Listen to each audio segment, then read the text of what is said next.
예, 안녕하세요. 와일드카드의 카린입니다. 댓글 의견 가지고 말씀드려 보려고 하는데요. 김소니아 선수와 유승희 선수와의 불화, 이 때문에 트레이드 된 것을 신한 선수단뿐만 아니라 대부분의 선수들 사이에서 공공연한 비밀입니다. 저도 이 얘기를 들었는데 솔직히 너무 말이 안 되잖아요. 이게 맞다 그러면은 지금 다 문제인 상황이에요. 오히려 유승희 선수는 뭐 잘못한 게 있나 싶은 상황이고, 구단 숙소를 가족이 들어와서 산다는 것도 문제고, 그리고 여자 선수들 숙소를 남자가 들어가 가지고 지낸다는 것도 문제고요. 물론 그 팀의 감독 코치는 그 합숙소에 들어가서 생활을 하는 경우도 거의 대부분 그렇죠. 그렇지만 그거는 같은 팀 멤버니까 같이 있는 거고, 이승준이 지금 그 팀 코치거나 이런 건 아니잖아요, 솔직히. 이건 도저히 다 그렇게 얘기하는데 도저히 믿을 수가 없을 만큼 말이 안 되는 거예요. 그리고 이것 때문에 팀 내에 불화가 있다 그러면은 유승희가 출전 시간에 줄 이유가 도대체 뭔지 저는 모르겠거든요. 일단 1번, 2번, 3번이 다 가능한 상황이고요. 지난 시즌을 보면은 2, 3번이 그렇게 확실하지는 않은 팀이었어요, 이 팀은. 그리고 김태현 선수가 그렇게 경기 시간을 길게 소화해 주지도 못하고, 구슬 선수가 몸이 올라온 거는 시즌 후반부 일이에요. 그러면은 골밑 수비도 가능하고 2, 3번도 가능한 유승희가 적극 기용이 됐어야 되는데 전혀 그런 모습이 아니었단 말이에요. 그렇다고 지난 시즌 폼이 안 좋아서 그랬냐? 그것도 아니었단 말이죠. 기록으로 확인시켜드렸지만 모르는 더 사정이 더 있겠지 싶긴 한데, 그래서 그냥 이 얘기는 더 짚지 말자고 하고 넘어간 건데, 이게 진짜라 그러면은 그걸 용인한 구단도 문제고요. 그걸 지적한 선수를 안 쓰는 감독도 문제고요. 지금 다 문제인 상황이에요, 지금. 뭐 정상적으로 돌아가는 게 하나도 없다고 볼 만한 그런 상황이에요. 왜 앵같이 말이 안 돼야지, 저도. 신한 구단이 그간 벌인 행태로 이젠 신한도 기피 구단이죠. 나가는 선수는 있어도 오려는 선수는 없는 상황. 유승희 같은 알짜 자원을 우리은행에게 헌납함으로써 우리은행은 앉아서 행운. 되는 팀은 뭘 해도 된다. 다른 데 퍼주는 게 그 옆 동네 어느 팀이 잘하던 짓인데, 지금은 그 팀이 그거 안 하거든요. 근데 야, 그거 해주는 팀은 나타나네요. 근데 왜 가만히 앉아서 하나는 등 터졌는지. 김지영이 날라갔잖아요, 김지영이. 지금 세 팀 간에서 우리은행만 득을 받고요. 하나원큐는 주전 1번 낙점인 선수가 빠지면서 손해를 봤다고 볼 수 있고, 신한도 따지고 보면은 제가 어차피 유승희 안 쓰니까 김지영 들어오니까 이득이라고 하긴 했지만 유승희를 남기는 게 맞죠. 1번은 지금 당장은 이경훈도 있고 강계리도 있잖아요. 이해가 안 되죠. 이렇기 때문에 하나원큐가 다음 시즌에 23, 24 시즌 말고 그 다음 시즌에 더 기회를 잡는다고 볼 수도 있는 거죠.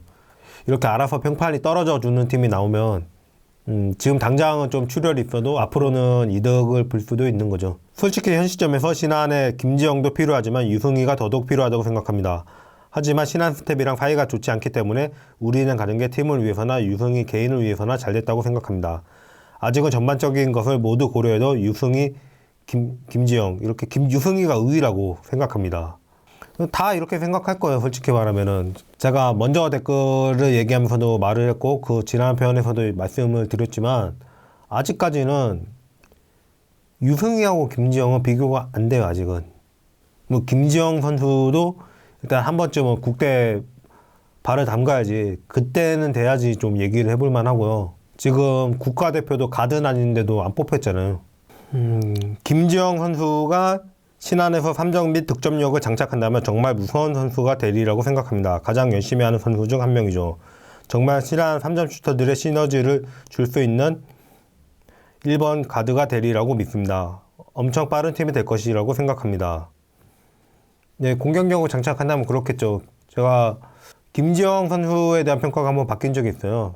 오히려 저는 김지영 선수야말로 그 퍼포머 징크스를 제대로 맞은 선수라고 보는데, 물론 김지영 선수가 처음 이름을 알린 거는 2년차 시즌이에요. 근데 앞서 다른 영상에서도 말씀드렸다시피 WKBL은 데뷔한 그 해는 0년차로 인정을 하기 때문에 사실 김지영 선수가 이름을 알린 그 시즌은 1년차라고 봐야죠.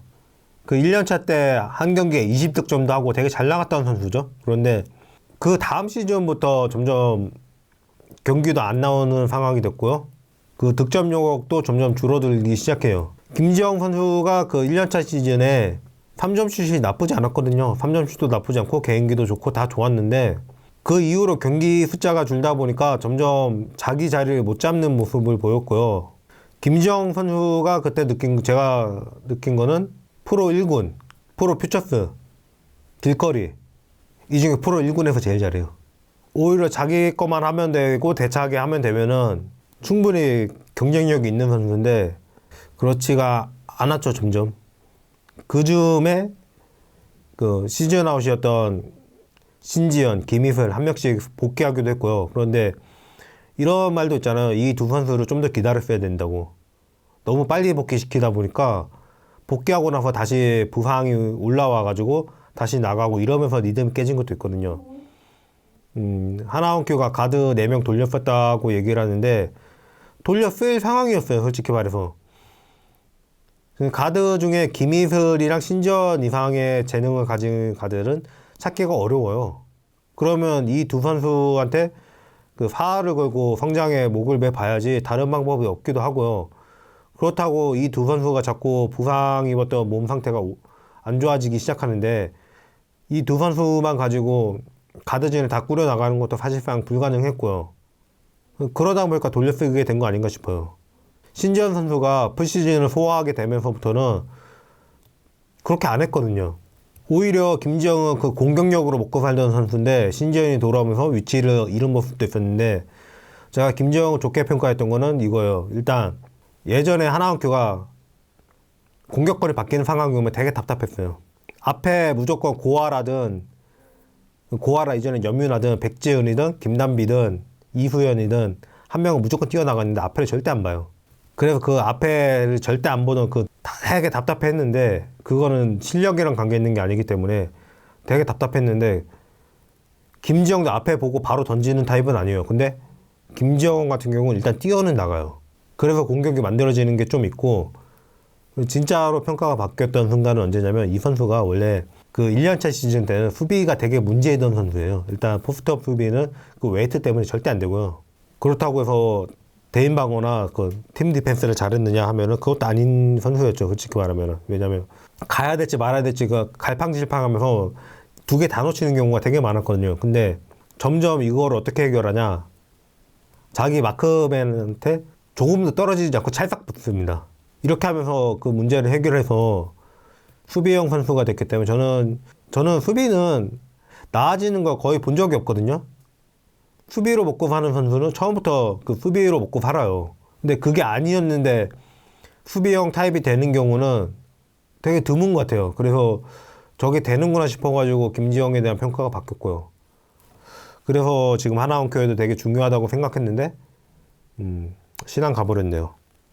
근데 원래 농구를 그렇게 하던 선수이기 때문에 금방 슛감 정도는 찾지 않을까 싶어요. 김지영이 공격에서 흔들렸던 게 자기가 하던 역할을 하는 선수가 복귀를 해버렸고 주문되는 역할이랑 본인이 특기라고 생각하는 역할이랑 달랐던 거에서 오는 그런 것도 있었고요. 신안 가서는 좀 바뀔 것 같기는 해요. 하나에서 고서연을 안 키우는 건 참 이해하지 못하는 부분입니다. 박소희에게 주는 기회에 반의 반만 줬어도 참 나올 때마다 기량이 참 발전하는 여지가 엄청 보여지는데 왜 기회를 안 주는지. 루키가 10분씩 뛰었으니까 충분히 기회는 받은 거예요. 이분께는 제가 댓글로 따로 말씀을 드렸기 때문에 더는 얘기 안 하겠는데 되게 단순한 게 박소희가 들어가는 자리는 솔직히 거의 공석이라고 볼 수 있고요.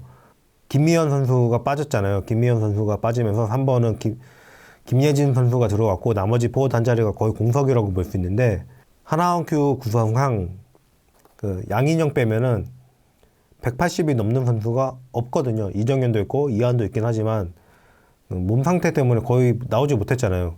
빼고 나면 180 넘는 선수가 한 명도 없기 때문에 조금이라도 더 큰 포워드가 들어갈 수밖에 없는 상황이라서 박소희 선수가 나온 거고요. 고서연이 경기를 거의 못 뛴 이유는 그 자리 경쟁자가 신지현입니다. 신지현 못 내려요. 신지현이 모든 면에서 완벽한 건 아니지만 그 정도 득점력이면은 약점 있는 거 다 씹어 먹을 정도는 되죠. 솔직히 말하면. 그런 선수를 내릴 수가 없는 거죠. 하나원큐 농구 대변인 유튜브 방송이나요. 답변 부탁드리 해주세요. 저는 우리은행 열렬 지지자입니다. 답변을 해달라는 얘기도 아니고 답변을 부탁해달라고 그랬어요. 어디에 답변을 부탁하면 되는지 그걸 알려주시면 부탁하겠습니다. 그리고 우리은행 지지자인 게 저랑 무슨 상관이죠? 우리은행 지지자면은 그것 때문에 저한테 얘기할 거면 제가 우리은행에 대해서 되게 비관적으로 얘기했다면 그러면 모르겠는데 차라리 하나은행에서 저한테 비관적으로 얘기했다고 뭐라 그런다면 이해를 하겠는데 우리은행에서는 대체 왜 이러는지 모르겠네요.